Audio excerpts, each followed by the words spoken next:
Hi, thank you for joining us. You're listening to a special program on KPFK 90.7 FM for the Zeitgeist Media Festival 2014, coming up here shortly.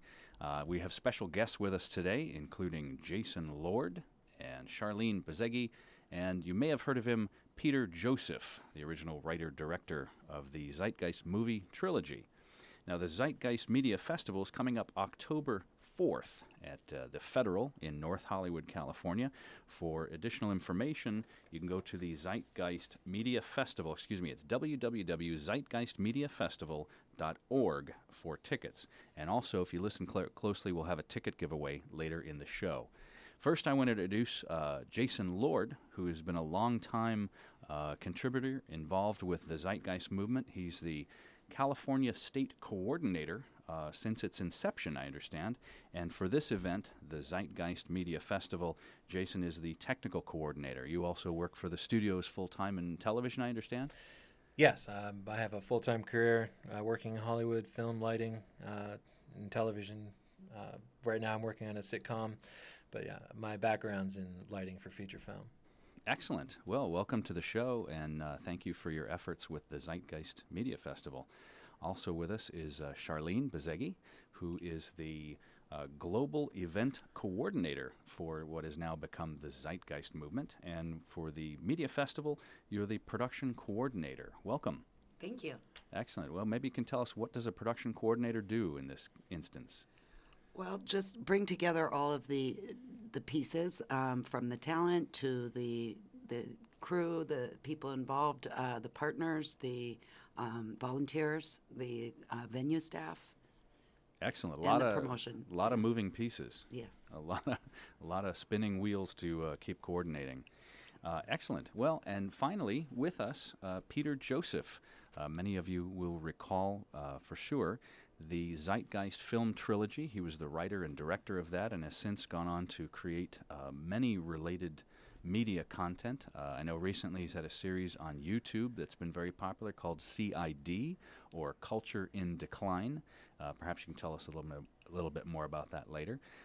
Peter, Sure. Also a co-author of the book titled The Zeitgeist Movement Defined, which I don't know if it's a bestseller yet, or if the New York Times has perhaps even blacked it out, if they're willing to give it to that much attention. Peter, welcome to our show. Oh, thank you, Dutch. I appreciate it. And speaking of culture in decline, your cameos always make for great quality. Absolutely. It's good to see how deep the family runs in this general community. And I would comment regarding Sharleen that she's also known as the saving grace of the Zeitgeist movement, because the coordination issues that come forward are no easy task, and there's plenty of wonderful credits that have been accomplished that move so quickly, sadly enough, where people forget how amazing that one accomplishment was. Yeah. And of course, Jason and the LA chapter, the LA chapter is one of the reasons I continue to remain in this distorted place known as Los Angeles, in all of its wonderful inefficiency that reminds me of multiple tiers of needed change that are required in this world in order for some sanity to be kept and maintain general health. But thank you for that introduction. And Well, speaking of LA, just off the cuff, I live here myself and originally from Detroit. And if you look at the pattern of movement of people from the east to the west across the United States, it seems to have gotten more and more disjointed as you move west. There's cities with a functional system like New York with, underground subways and roads that are gridded out and make sense. And then you come all the way to L.A., and I mean, it takes a map and a GPS and a homing pigeon to find your way around. it's treacherous. It's the amount of time we waste enduring inefficiency is worthy of a documentary in and of itself. Yeah, decentralization in its greatest form. I'd say some kind of decentralization can be strategic and can work very well depending on how it's organized. There's plenty of good claims for decentralization, but with a broad systems context. So that's an argument that we could address as far as what a decentralized concept really means versus a decoupled concept where nothing's interrelating. And that's a big problem. Yeah, well, I think that sort of says L.A. better than anything else. Nothing interrelating. Have you been on the 405 lately? Yes, every day, thank you. You should all be surprised I'm here at all, given my experience on the 101. So this is the 4th annual Zeitgeist Media Festival. Jason, perhaps you can give us a note, some of the magical whiz-bangery that's going to be there, the videos and music and... Yeah, absolutely. A mixture of comedy, music, bands, solo acts. We'll see short films. You'll see a lot of art on display. But everything has like a socially conscious message. It's not just people there promoting their album for their own livelihood, for their own album's sake. Everything there is to speak out about society, problems in society, changes that we need to the political, economic, and also the traditional thinking changes of the time. Coming to the festival is getting exposed to a lot of these things through artistic modes, which is very different than when you approach them through, say, an academic mode or through a political mode, where people are very polarized in their view and they're pushing an agenda. And here you're just getting exposure through an emotional expression, which has a profound impact over time. I would just chime in to say that, in contrast to Z-Day, so if you should Yes, mention Z-Day and mention how these two pair up. Sure. In March, earlier in the year, we have another global event day called Z-Day or Zeitgeist Day. We say Z-Day for short. And that day is oriented towards more the academic attributes of what we're advocating with a resource-based economic model. And we go into the system structure and the system breakdowns and how monetary economics creates the problems that we see in society and that their system outcomes. And we go into what we're actually advocating with transitioning away from a monetary system. We go into what a societal structure looks like where we are motivated through cooperation versus through competition. And it speaks to a different crowd. It speaks to a more academic crowd. And Right. There's a lot of learning going on. And if you came to our Z-Day event this year, locally here in LA, you'd see a lot of displays oriented towards concepts such as technological unemployment or economic inequality or the cyclical consumption in our society, and we keep wasting and wasting.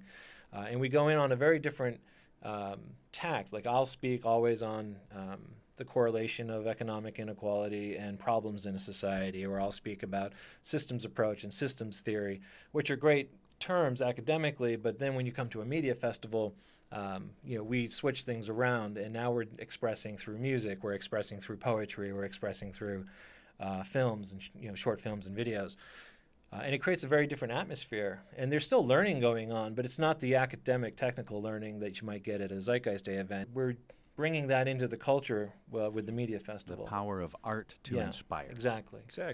That's a timeless theme of humanity from the earliest painters. So essentially, Z-Day is in contrast to the Zeitgeist Media Fest. In one is more analytical, let's talk about solutions, let's do a lot of thinking and sharing, and the other one is more experiential, let's entertain and enthuse and engage at that level. Yeah, it's like the technical versus the creative. Yeah, one of the events is ones and zeros, and the other one we get paintbrushes and markers and crayons. And I would also add that it's also a celebration of what has been accomplished. That's a way that people often, in this kind of dark world, and for those of us that suffer to pay attention to the problems, and in contrast to the vast majority that just kind of looks the other way still, unfortunately, is you do want to acknowledge the amazing accomplishments of humanity and the creative whims and just the exceptional accomplishments, which I won't list here. And that's also a positive attribute, and we have to reinforce the good, too. It's not all about complaining and trying to change and describing the dire straight nature of that necessity. So, Sharleen, can you reveal, well, I'll also remind our listeners that KPFK is the primary media sponsor for the Zeitgeist Media Festival. As well, the Zeitgeist Media Festival is partnered with the LA Food Bank. Again, as a reminder, this is coming up October 4th. Information at zeitgeistmediafestival.org, where you can get tickets. And in a few minutes, we will be giving a ticket giveaway, which is quite exciting. So, Sharleen, I understand when we spoke before this interview, you had explained that of the many entertainers that came last time, some are committed to come but cannot reveal, due to management issues, that they're going to be there until very close to the date. Who can you tell us is going to be there? Yes, we do have a surprise popular musical talent that's a crowd favorite that we can't reveal due to some promotional restrictions, but that will be a great surprise for the audience. So Elton John will not tell us that he's going to be there until he may. Okay, go ahead. But this year we are happy to have a very popular up-and-coming band, the Rooftop Revolutionaries, that gained a lot of popularity in L.A. Popular DJ and musical talent, The Siren, filmmaker and musician Ben Stewart. Excellent. Comedians Lee Camp and Rick Overton. Oh, Lee Camp, he collaborates with Dennis Trainer, who I collaborate with. We have a show called Acronym TV that plays under the umbrella of the Young Turks. You can get it at acronymtv.something or other. I don't know. But so Lee has done a lot of bits with Dennis. So we're, one degree of separation. I haven't met him in person, but I'm eager to. And Rick Overton and I have collaborated. We worked on the Kucinich campaign. And so, God, the small world is getting smaller and smaller. I just love this. Yeah. And half the people listening probably know us anyway. So, That's so, right. so we've got Lee Camp, Rick Overton. At Rooftop Revolutionaries, Peter Joseph will be speaking. Peter, you're going to be there? I love this. I'm showing up this time. Yeah. The lucky thing about being in L.A. Dragging him out of his we apartment. actually get him at the events. Yeah. We have Nomi Abadi, Heather Donovan, Captain Danger, a newcomer named Hakeem. We like to try and expose a lot of the new up-and-coming talent that's socially conscious as well, supporting them, kind of like exposing them to a larger audience sometimes too. Excellent. Yeah. Well, within the community, we have to leverage our talents, and because when any one of us does good, we can all do good. You know, right. If I had a full-time radio show, I'd gladly bring you guys on and drag you along with my fame. Not that that's coming anytime soon. And I love Captain Danger. I've seen him on a number of times over on the west side in Venice, and just hilarious. Yeah, Just original hilarious. piece. Good satire stuff. Yeah. And Mir One, of course. In the Yeah, arts. Mir One, yes, the wonderful painter, Muralist. muralist, exactly. He did the installation over at the restaurant called The Wood on Inglewood and Washington. In Culver City, that's right. That just blows me away. And actually, he was with us last year at this show, That's right. promoting the Zeitgeist Media Festival. What a great guy and an amazing artist. And if anyone gets a chance to look up Mir One, M-E-A-R-O-N-E, 2 words, and I don't know what his website is, but I'm sure he's simple to find, please do so. We're about to go to a break. When we come back, we're going to announce the email address for the ticket giveaway, and we'll be back in just a moment. Welcome back to this special program on KPFK 90.7 FM, 98.7 in Santa Barbara and points north for the Zeitgeist Media Festival coming up October 4th. That's going to be at the Federal in North Hollywood, a suburb of Los Angeles. And people familiar with the Zeitgeist movement are really excited to be listening to this show. I know I've gotten a lot of great feedback. And we promised you a ticket giveaway. So we will have, for the first several respondents to an email address, we'll get free tickets to the event if you email to mediafestival@thezeitgeistmovement.com. mediafestival@thezeitgeistmovement.com. Now, Shar, how many tickets did you plan on giving away for starters? We're going to give away 5 pairs of tickets. 5 pairs of tickets. Okay. So back again with this special program at the Zeitgeist Media Festival with Jason Lord, Sharleen Bezegi, and Peter Joseph. So, Peter, I wanted to ask you, right now we're in sort of a hot time. You just turn on the news, and just about the dial is hot. There's so much, malarkey, so much spin, so much action, so much, I don't know what you want to call it. It's enough to make your mind melt. So I don't know if I'm going to get Ebola or the ISIS is going to come and behead me, or ISIL may come and abort my children. I don't know. Well, there's no shortage of pundits in the fear campaign that's been happening with ISIS. It's absolutely off the charts. But what drew my attention was the sort of Scotland separation movement, which also inspired which has sort of reinvigorated a movement in Spain for Catalonia, Cartagena, I forget. It shows that I'm really good with geopolitics. That's the thing about radio. You got to have the balls to show that you're an nincompoop. Well, I'd say that there's a deeply destabilizing trend that has started long ago. With the Arab Spring, I'd say would be the first first inkling of it, and what's happening in Scotland, what's been happening in Spain, and all of these European countries and beyond, it seems like it's epidemic, and necessarily so. There's such a loss of integrity when it comes to basic social organization that what would you expect? And you know how I often respond to that, Dutch, and that's what is the system perspective? What does it mean to do these marches? What does it mean to have independence? What does it mean to completely want to overthrow your government? What do you think this type of effect is going to have in the long term if people don't have proper solutions? It's just going to be the same cycles. Well, yeah, when the only thing you're shown is answer A, and you're never shown option B, C, D, or E, you think there's only one way of being, and you throw up your hands and you say, well, I guess this is just the way it's going to be. It's the way it's always been. And that's, I would guess, why in school they don't teach about any of the successes of democratic socialist societies or collective work environments or even beyond that, even just critical causal reasoning. Well, they don't teach reasoning anymore in Sure. school. That's been pushed out. So I guess my point to jump to the punchline is that all it is a wave of anger. In fact, that's the campaign that I'm expecting soon. The wave of anger campaign, because that's really what the whole temper tantrum and all of this stuff comes down to, which is why I think the Zeitgeist movement's work is increasingly becoming more relevant, whether people would see it or not. I think over the course of time, these ideas will instill this train of thought that says true solutions are going to have to come from a technical reorientation, something that we can't see within inside the box of traditional politics. And coming back to your notions in this incredible war move that's happening by the West against Syria and Iran and Iraq, through the campaign of ISIS fear, and this is a separate subject, I was blown away. I'm in a spot where I've constructed a small soundstage for a film trilogy I'm working on, and I have the misfortune of walking by TVs occasionally that have CNN on. Oh, God. Whew. Do you feel the vacuum My sucking God. your intellect away when you walk by? I mean, I can feel the tension of what the rest of this country and the rest of the world in the West, at a minimum, is being polarized into, being sucked into, and the polarization. I mean, it's unbelievable what they're talking about with respect to what is, in truth, a nominal threat to the majority of people on this planet, and of course the West. There's huge banners of ISIS determined to strike in America, as though that needs to be said, as though there isn't a small pocket of angry people that would like to destroy lots of things and kill lots of people at all times. Meanwhile, not to interrupt you, you have people dying of peanut allergies more than you'll...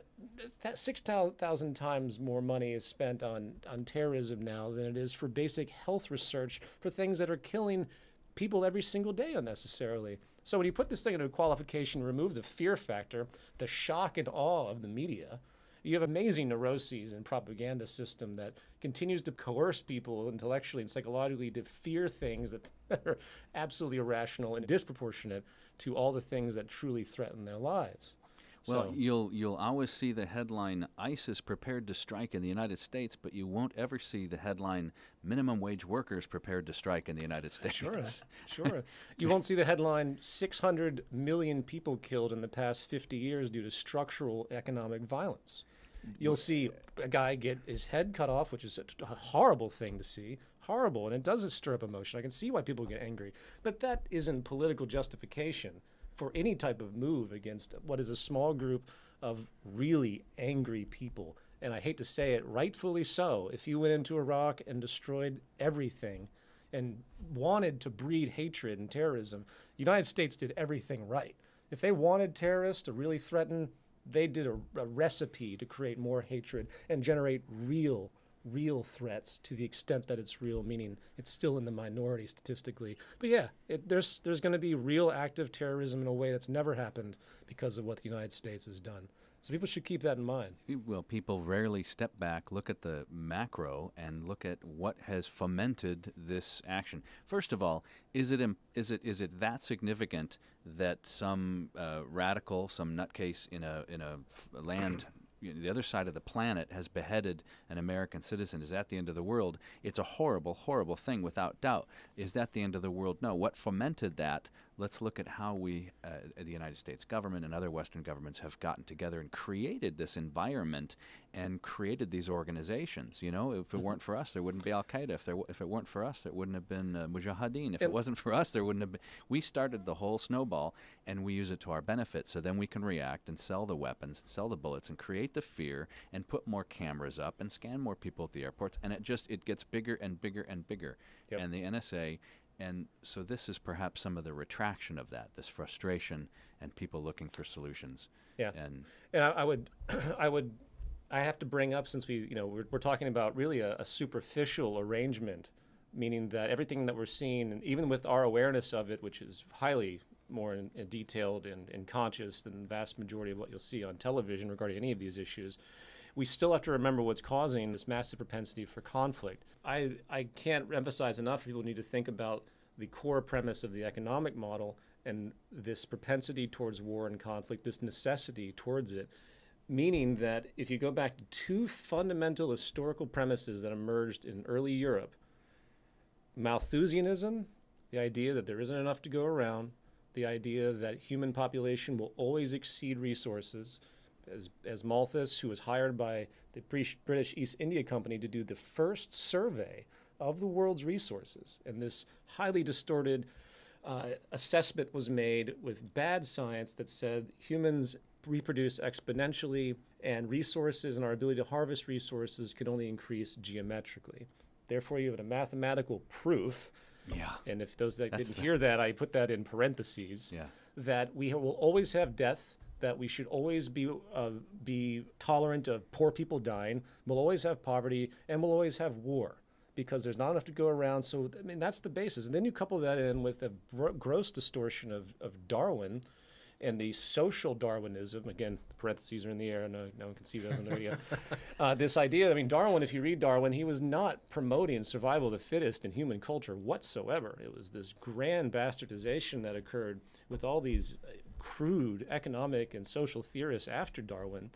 And Darwin's perversion is the idea that now we just have to survive and conquer. So the Malthusian aspect plus the Darwinistic, socially Darwinistic aspect has generated this machine of oppression and slavery and war. I mean, I know somewhere deep in the annals of war theory, I've never seen it, but I know it's got to be there. Someone was saying, you know what, let's just take the poor of the world and force them to fight.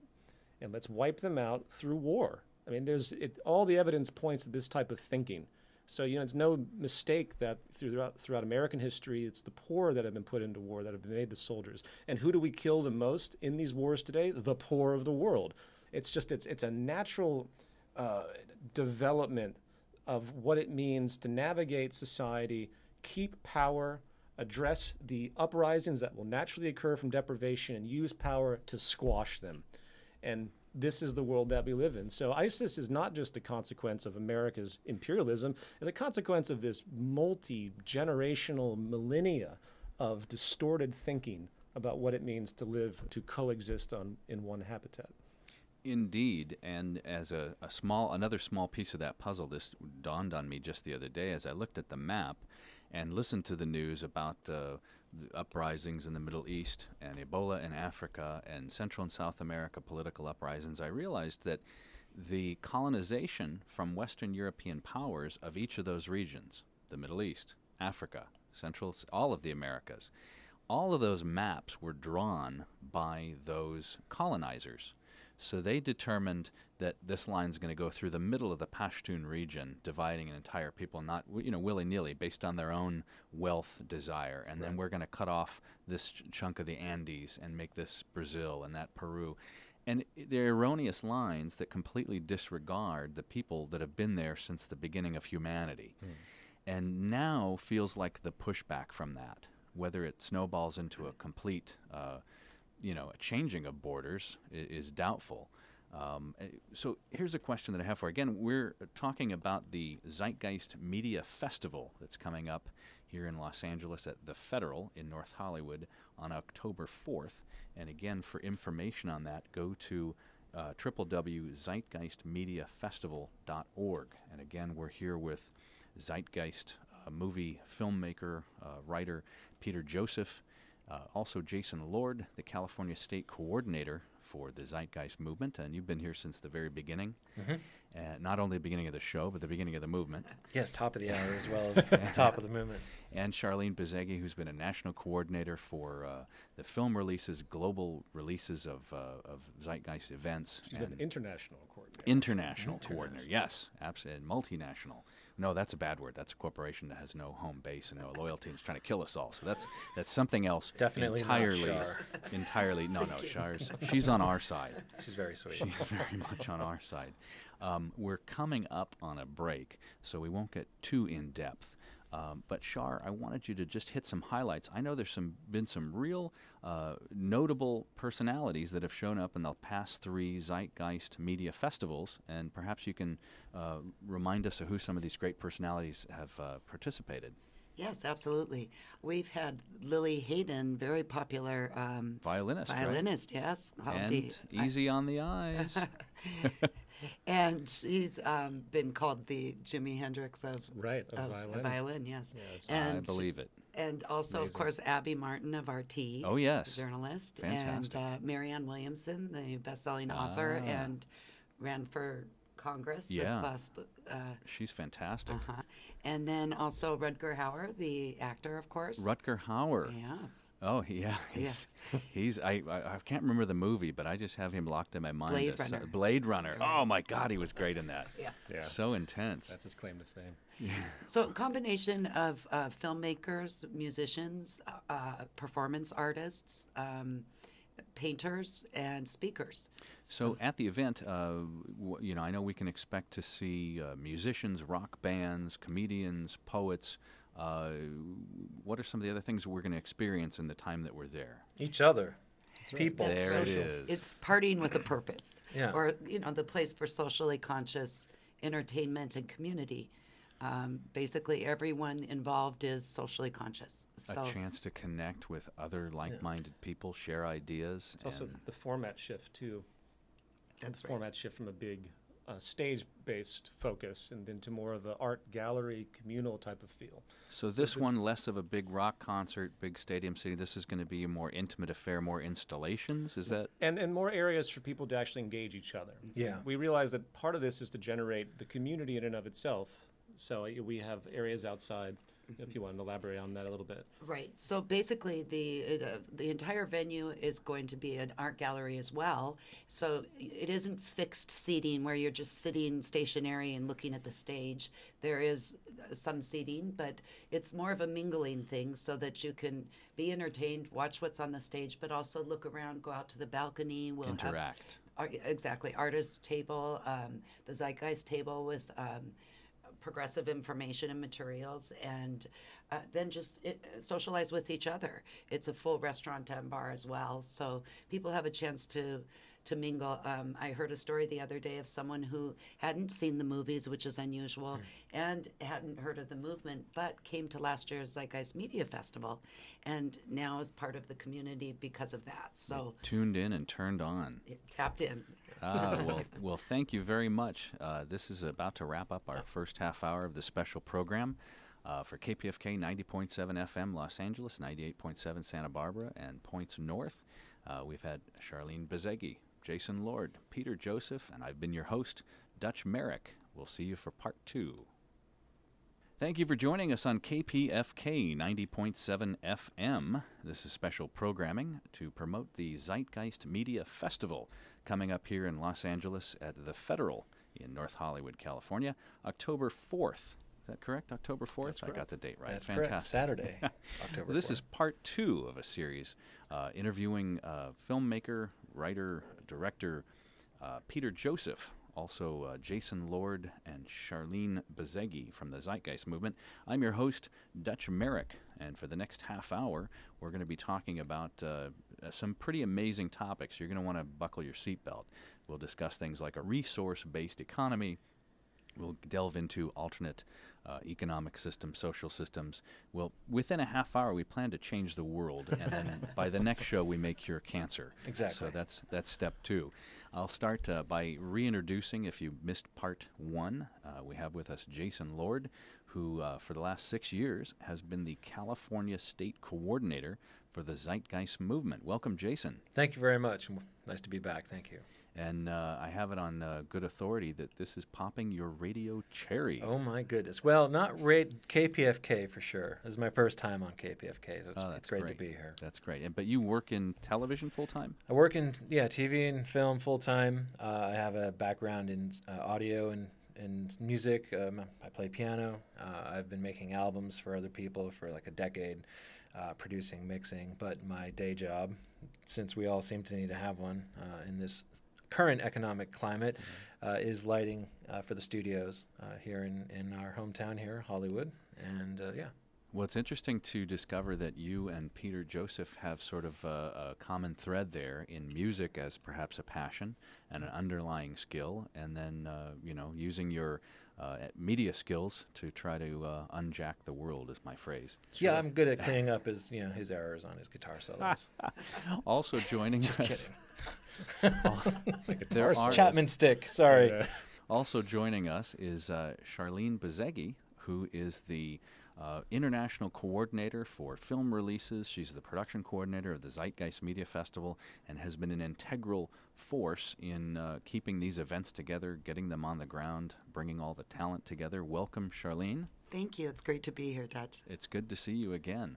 I know that you have a lot on your plate, so thank you for being able to join us tonight. And also special guest who I've alluded to. I told you about Peter Joseph, who I don't even know where to start as far as your credits, Peter, but from a fella that started as a really accomplished musician, and this is my understanding, so I'll paraphrase it in my own version. Okay. That you had created sort of a visual art piece and were asked to put that online because it was really impactful, and that turned into this film Zeitgeist, and people just went ape. And how many million hits on Google before they yanked it? It was, well, they cut their counters for some random reason. But before it all closed down, well, before there was an updated version that went out, but it was 100 million. 100 million registered views before they stopped the counter. And they just reset it for some odd reason. Yeah, odd reason, my butt. But anyway, back on track. So Peter Joseph, you had wrote and directed this film. It wasn't intended to be a film at all. It was this art piece. And due to that outcry, you created Zeitgeist Addendum. That's correct. And the second film, and then the third film in the trilogy, Zeitgeist Moving Forward. Right. And these, as a package, have really spurred the Zeitgeist movement, which has gotten people talking and engaging and looking at alternative means, alternative societal methods and economic methods and things like that. Am I correct? That's right. It's attempt to galvanize existing audience and really try to do some good work, which we all know needs to be done. And what I understand to be your most recent output is the book that I'm holding. It's called The Zeitgeist Movement Defined, and you're a co-author on that. Because of general controversy with my filmmaking style and some of the more taboo subjects, the film trilogy really isn't representative of the movement. It was an inspiration for it. It's still my own personal work and artistic expression. And that book that you mentioned, that is the Zeitgeist Movement Defined. So for those out there that are curious about the Zeitgeist Movement, you can read this book for free online.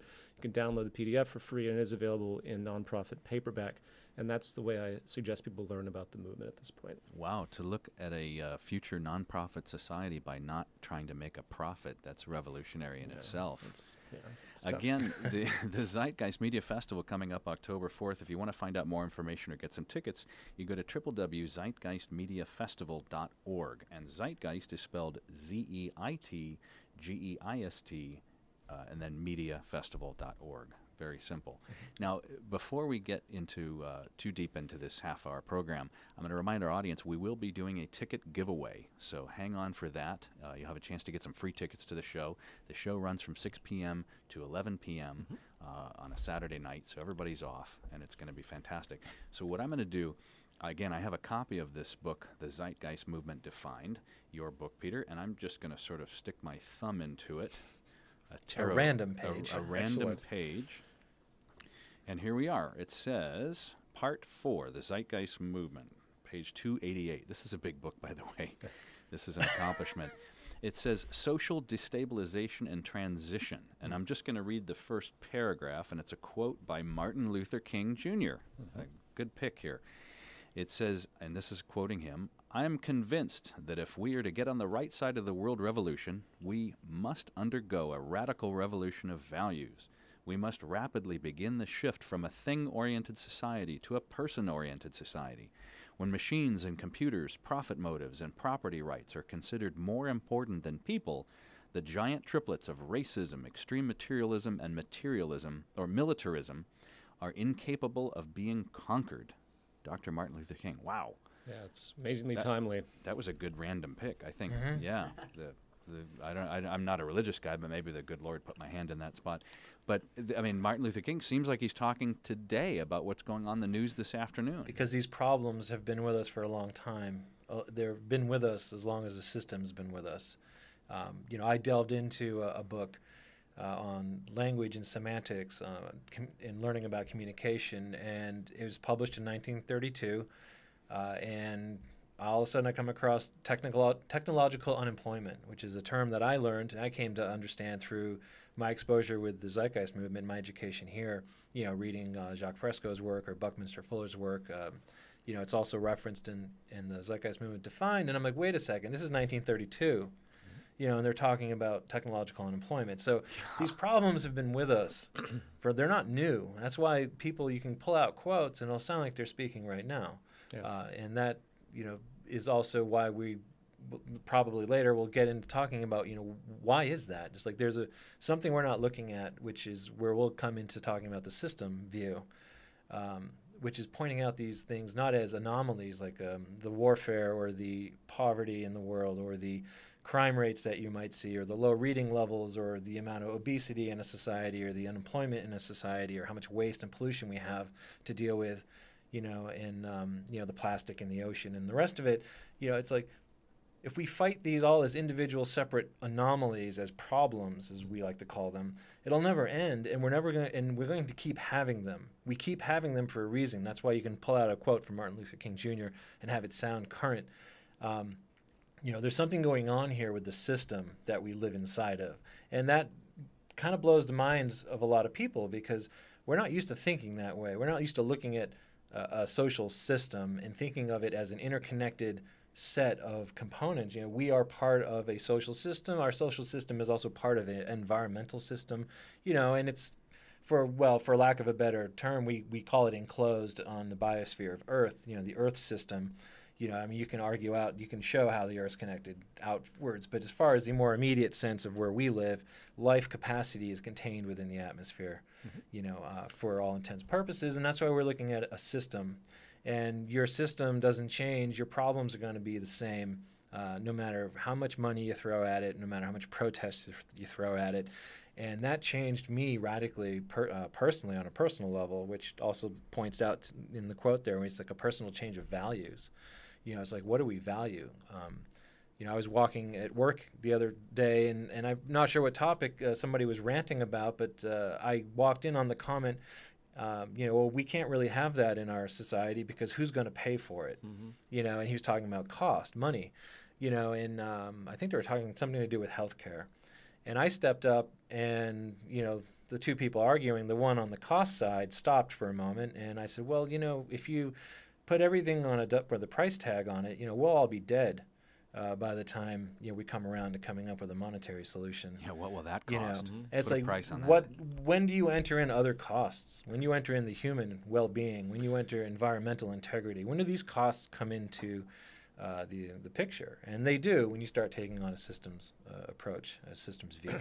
And in that context, I'll add that when it comes to what cost means, when it comes to this price mechanism, when it comes to the intention within this market economy, efficiency and sustainability and abundance and peace are completely diametrically opposed to everything that generates or moves money, I should say. Peace is not affordable in the sense that you really had this type of stability, you would lose billions of dollars in people trying to counter all of the war that's being created with no avail, obviously, because it's a self-cycling phenomenon that can't end because of the nature of the system in and of itself. I want to go back to that quote, though, by King, to point out that I really wish he was still alive, because by the end of his life, he realized that it wasn't just about racial bigotry, it was a system problem. And he was pushing for universal guaranteed income. He was pushing for all of these things that made him, people tried to label him a communist or being a communist sympathizer. And these things were really profound, even in the civil rights movement back then. And he was one of the few that really went that far. Everyone was so caught up in the hatred and the animosity back then. He really was able to move beyond that. It's really unfortunate that he's not alive right now, because he would have done a lot more really good work.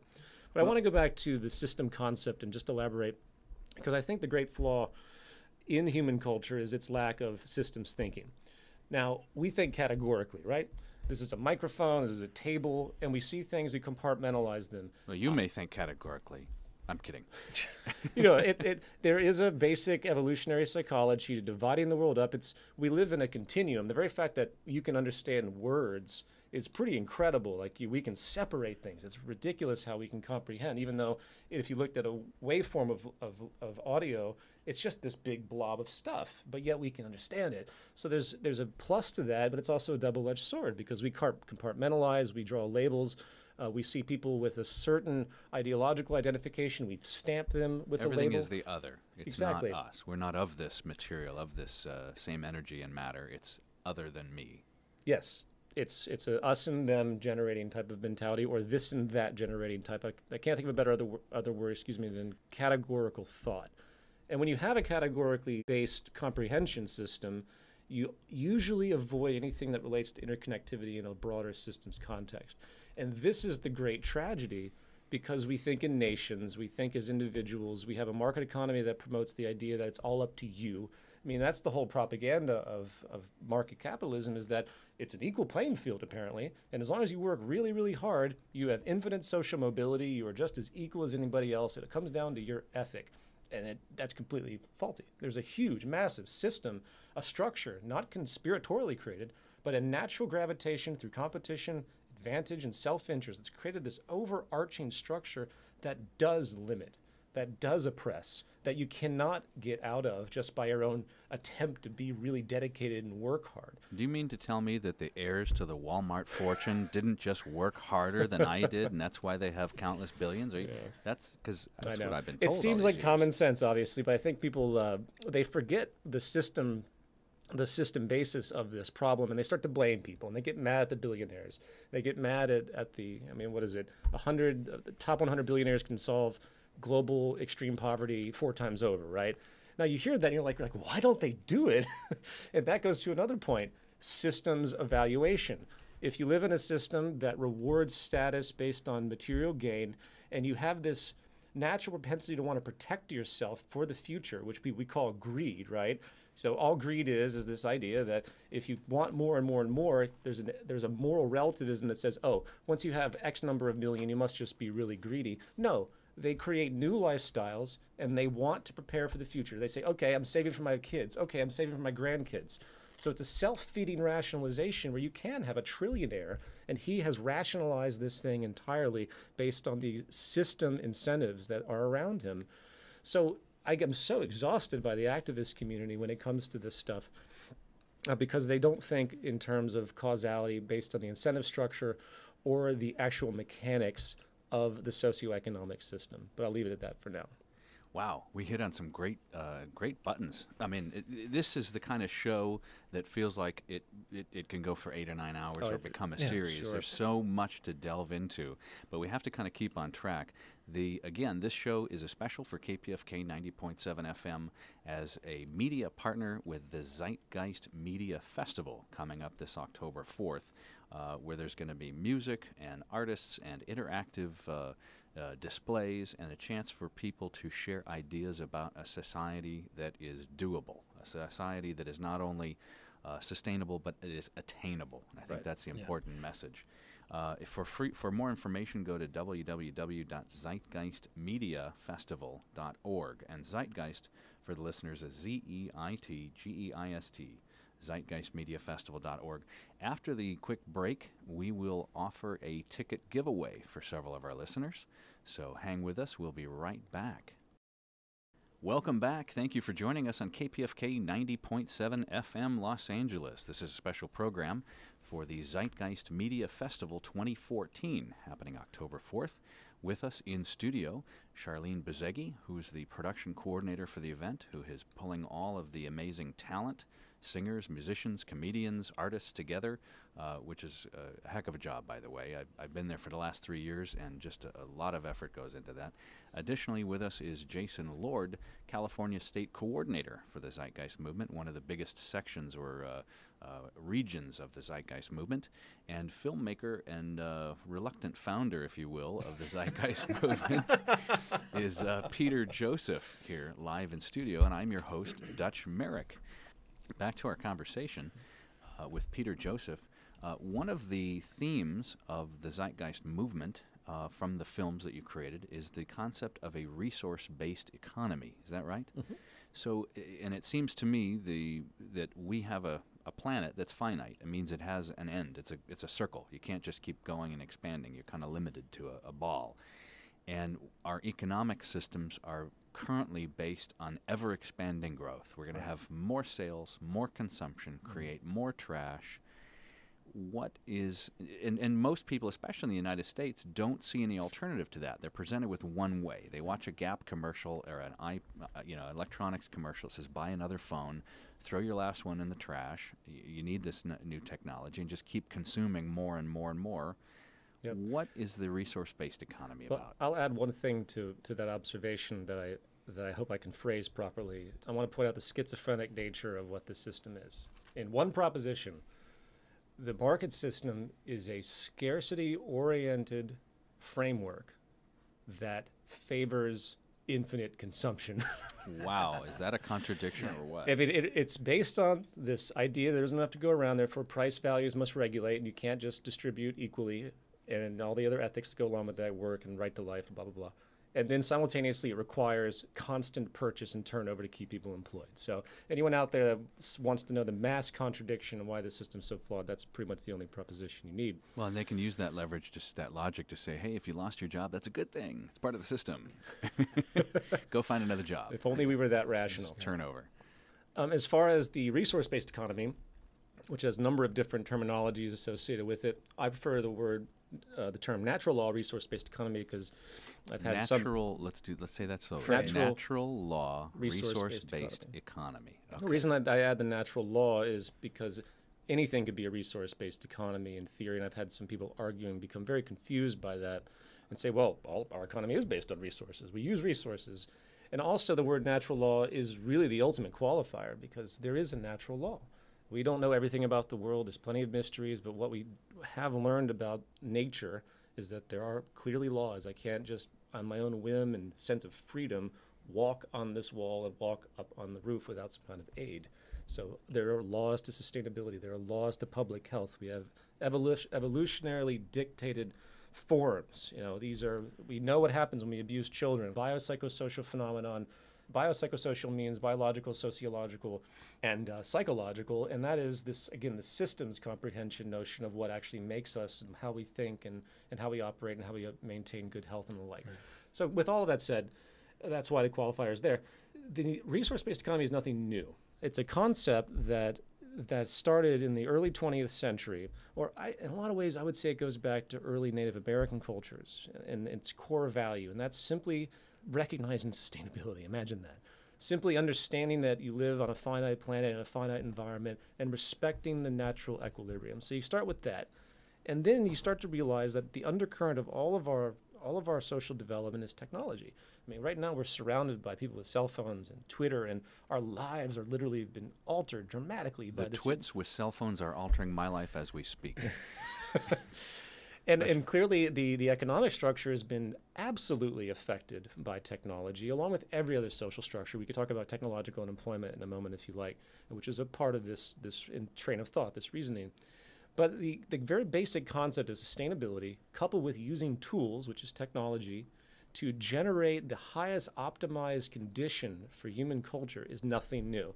The first attempt of this was a group called Technocracy. Now, none of these were perfect, but they attempted to use what they called scientific reasoning. They had a bunch of different ideas that don't really hold up today, but they were there. And a very influential man named Jacques Fresco emerged from something called Technocracy in parallel with another very influential man called Buckminster Fuller. These two guys were about a generation apart, about 20, 30 years apart. They proceeded to do a lot of great work on this idea simultaneously in different variants. And they influenced another spectrum of many people that are too numerous to list that also attempted to think about what a scientifically managed society actually means. Now, of course, you say that, people freak out and they think Orwellian stuff, they think science, they think eugenics, they think Hitler. But remember that science has only really been with us in a social application in the sense of our awareness of public health and the like for maybe 50, 60 years, if you really think about it. Yeah. I mean, it's been so feared and religion has been so powerful that it's taken a long time. So in that sense, it is new, but it still goes back to basic sustainability principles. What is it? It's a way of managing society in a systems context that uses a train of thought that says, what can we do to assure that people live healthy lives, are in good mental health, and avoid mental illness? What can we do to assure we don't run out of any resources, but yet maintain an optimum level to provide for as many people as possible? Remember, in the current model, it's not actually a good thing economically to provide for everybody. People need deficiency. The system needs deficiency. The system needs deficiency. And that's what keeps this whole process of want going, which is now, we've come into an age where we really can make enough for everybody as far as needs. Now we force wants. Most corporations spend more money on advertising than they do on anything else. Car companies spend more money on advertising than they do on actually building cars. I've heard it said that I had bought a major brand truck many years ago, and I was told that that company I bought it from spent more money making me feel good about my previous purchase than anything else, was that I can feel good and identify with that product as a brand. I won't even say the brand. I'm almost embarrassed now. But that psychology. Yeah, it's amazing. It really is a distortion. It plays, as an aside, it plays on our social nature. It says that we value each other, we want to respect each other, and then it throws in this curveball. It says, oh, well, you better get some money and buy some cool stuff, or I'm not going to respect you or hold you in any esteem. Are you familiar with Adbusters magazine? Of course, yeah. They started Occupy, or they triggered it. They triggered Occupy. Yeah. Adbusters magazine, for those not in the know, started by editor Kale Lawson, was a commercial art director. Now, I work in television commercials, so this is sort of near and dear to my heart. This is a guy that for years made his money selling products and telling you that if you don't drive a X brand car, that you're not sexy enough, and if you don't use this perfume, and et cetera, et cetera. And it dawned on him that what he was doing was bad, and it was antithetical to human survival. So he and many like him from the commercial field are using the same skill set to unswoosh is one of their campaigns to get rid of the sort of Nike swoosh mentality and to offer new memes and new ways of thinking. So sort of to get your brain back on track. Yeah. And I would say this, we finally, after this epic distortion of value where we want more and more and more, and this idea of infinite wants, if you can't think of a more distorted idea than that, we finally reached the point where people are saying, you know what? We've got to do something about preservation and efficiency given the state of the planet, given that in a 2002 report, it was noted that due to resource overshoot and biodiversity loss, we're going to need 27 more planets by 2050 by the time the population reaches 9.5 billion. These are true, ridiculous realities that we have in store, which can be resolved if efficient processes are set in motion. And that's really what this whole concept is about. What is the most efficient means? And I'll just add one more thing about this value system distortion since you brought it up, and I can't let it go. I envision finally a mature culture that doesn't want property. Think about a world of access where I don't have to have Native Americans. Sure. Well, but in the sense, though, in a more modern sense, in the context that you have ability to gain the usefulness of whatever you need for whatever purpose, but you don't actually marvel at the acquisition ever again. In fact, you don't want it because you're free. You can move around the planet, you can gain access to things, you don't have this baggage, you don't have luggage, you don't have any of the stuff. Obviously, you might have something, but you know what I'm saying. You don't have, I moved recently, it's taken me 3 months to get my life back in order after The one move. belongings and With the film equipment, I mean, Yeah, the stuff that I have to invest in, I can't just rent it. I can't afford to rent it all the time. I use it too it frequently. reminds me of the model of the bicycle lending system in Scandinavia. Sure. I forget what that's called. Yeah, well, they have that in New York now, luckily too. So it's again, the seed's been planted, and eventually people are going to look at the billionaires with the huge mansions as just that, a form of social cancer, an irresponsibility. Not them particularly, but the value system they represent, the entire American dream of this idea of mass acquisition and success by mass acquisition will finally be perceived as the caustic insanity that it really is. And that's why I think the movement's work and this advocacy of a natural law resource-based economy is in its infancy, but it's right on the cusp of actually really gaining traction. Well, I tell you, the marketing worked on me because I moved in the last year, and just baseball caps. Now, as like an average middle-aged, middle-class white guy, I was drawn to them like a moth to a flame. Every sporting event, every concert, every, whatever it was, I had to get the hat or the hat and the shirt. And I went through boxes and boxes of what is just crap. Pardon my French, but I hear you. it's junk. But I had to have it at $15 a pop, and I can't imagine the hundreds of dollars that I spent. A reminder to our audience, we're here with Peter Joseph, writer-director, also Jason Lord and Sharleen Bezegi, all of the Zeitgeist movement, and we're here to talk about the Zeitgeist Media Festival coming up October 4th. It's going to be in North Hollywood, California, here in the LA area at the Federal. For information, go to zeitgeistmediafestival.org.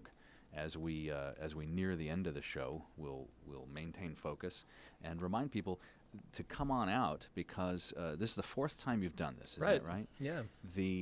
And I've participated in these, and the energy level is electric. It seems that the topics that we're bringing up today, that we're just time-bearing, allowed to just touch on, these topics get dealt with in depth at Zeitgeist-type events, and this is where people can share experientially through art and expression. I was listening to a program recently. It was talking about Michelangelo and how he was essentially a scientist and an artist.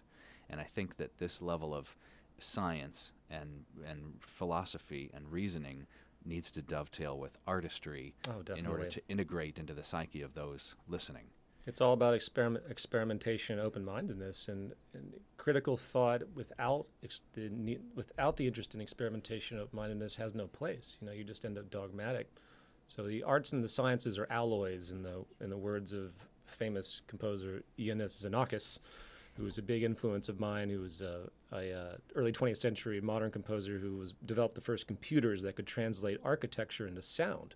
And he would build his actual pieces of music physically. They exist in France.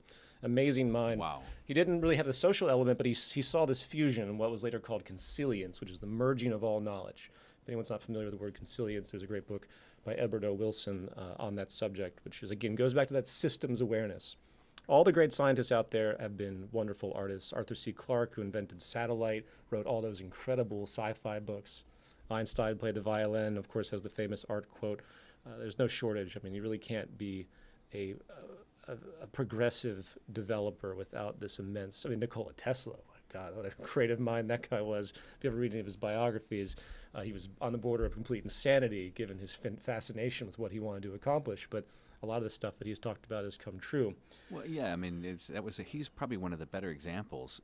He was experimenting with essentially transmitting energy through the air was one of his most notorious experiments. But when you wave a speed pass through your gas station to pay for your credit card, you're doing a similar thing. There's no energy in that, but it's utilizing energy that's just in the air from some device. So it happens in our everyday life. But these are the systems that are not allowed to go full scale to really rise all boats, as it were, and make this a sustainable planet. Right.